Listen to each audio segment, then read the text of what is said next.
Does your chicken coop look like a murder scene straight from a horror movie? Or is mine the only one? See, today I'm going to share with you how I clean all this out and how I freshen this thing all the way back up to where it's brand new again. And I'm also going to share with you the hardest problem I have when cleaning out my chicken run as well. And if you have an attached chicken run to your chicken coop, you will see more than likely over time it turns into something like this. And that's where it gets really soft for where they do their dust baths, all the way to real hard and compact, real tight, almost like it's concrete. And you'll notice that real hard concrete section is really on the outer sides of the chicken run if you're using sand, and that's because more than likely rain's gotten to it, and on top of all the chicken poop that just piles up and piles up over time, eventually it'll try to harden up if they're not trying to do their dust baths on it. So I'm going to show you how to loosen all this up and let the whole chicken coop look exactly like that little soft spot where they do all their dust baths. So the reason why I'm showing you this is because I started my whole chicken run with dirt and pine shavings at first, okay?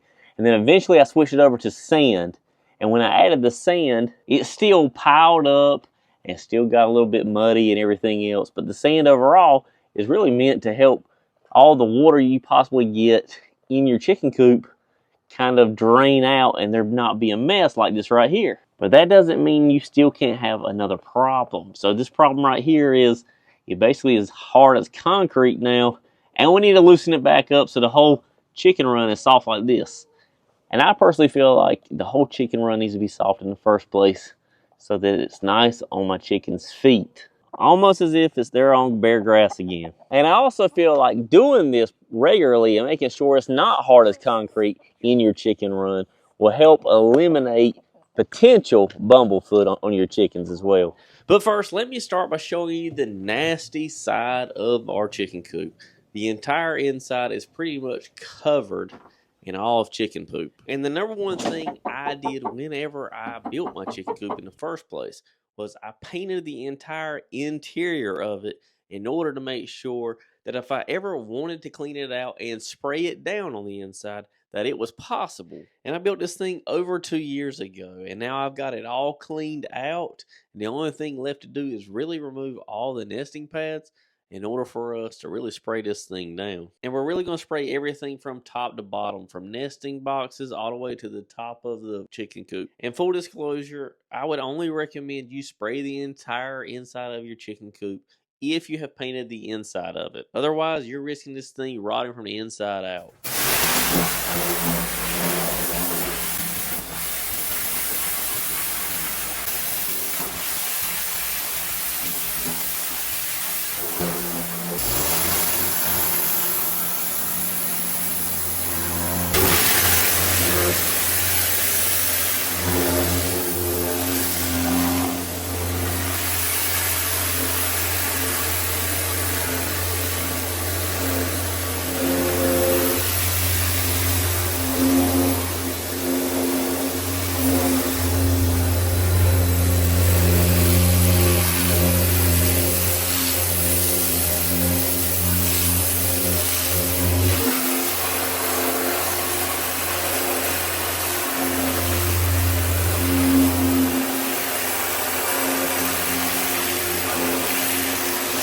Essentially, what you're going to do is spray the entire walls in order for all the stuff to collect on the bottom of the chicken coop before you spray the rest out. Now that I got it all cleaned out and I'm covered in chicken poop, it's time to let all this dry. So if it wasn't obvious, I'm going to use an actual garden tiller for cleaning out my chicken run here. So basically, I'm going to use this right here to actually till up all the hard stuff and bring it all back to life where the whole thing is pretty much soft again. And this is what my chicken run looked like before we ever started. It's really matted down in a lot of different places close to the outside. And you can really see this handheld tiller really just bouncing off the top layer at first until it starts working its way in. It really didn't matter how much pressure I put on it. It was just a matter of it working its way into the soil. And once it broke through that top layer, it really made everything else into like a powder form. And if you don't have one of these handheld tillers, I highly recommend you getting you one because eventually you will use one. They're absolutely perfect for those really tight areas, including the edges of your chicken run. And if you stuck around to the very end of this video, this is what the entire chicken run looks like after everything's been tilled up. Now, don't that look a lot better?